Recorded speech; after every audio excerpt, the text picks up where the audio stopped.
Yo, what's good everybody? Welcome back to another Dragon Ball Z Sparking Zero video. Today we're going to be talking about Sparking Zero Superhero DLC. Not gonna lie, I felt like it could have been better.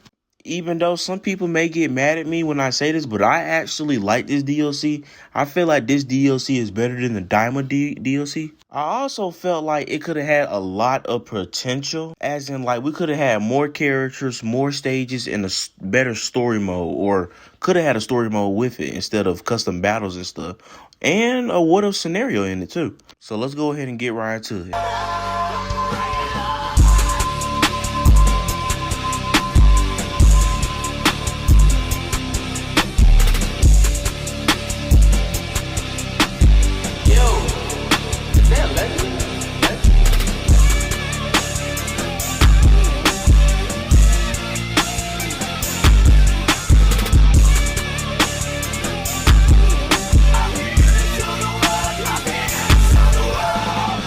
Okay, not gonna lie, I remember the same day, like when this DLC first came out, people was already hating on it because we got 11 characters, right? But we didn't get no stages or nothing else besides just characters and custom battles and stuff.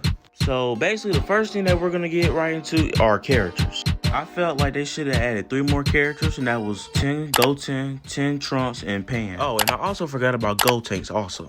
Like, yeah, like, I understand that these characters are not going to be very useful and not going to be very playful, but it'll be very nice to see if Bandai still care about, you know, characters. Because I feel like I made this DLC. I'm going to add, like, every character that's, like, playable and fan favorite. And Pan, to be honest, if I'm really being honest, there's a 50-50 chance that she would have probably not got in because, well, it's Pan, and Pan really don't have, like, a lot of move sets, and she didn't really do a lot in the movie, for real.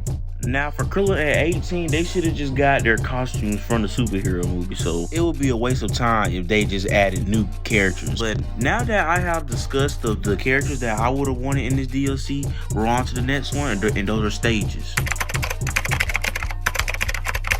Now, if there's one thing I think the superhero DLC really dropped the ball on, it was stages. We got all these characters from the movie, but we barely got any, like, stages or anything. I feel like we should have at least had, like, 3 stages, like the Red Ribbon Army Base, the battlefield where Cell Max fought in, and the Red Ribbon Army headquarters where Gamma 2 and Piccolo was fighting at. Because I feel like these locations are the most important in the movie, because without them, it feels like we're getting half the DLC or half our money wasted on it. That's why, in my opinion, that's why I feel like $17 is a little too much. Now that we are done with characters and stages, guys, now we are on to the final one.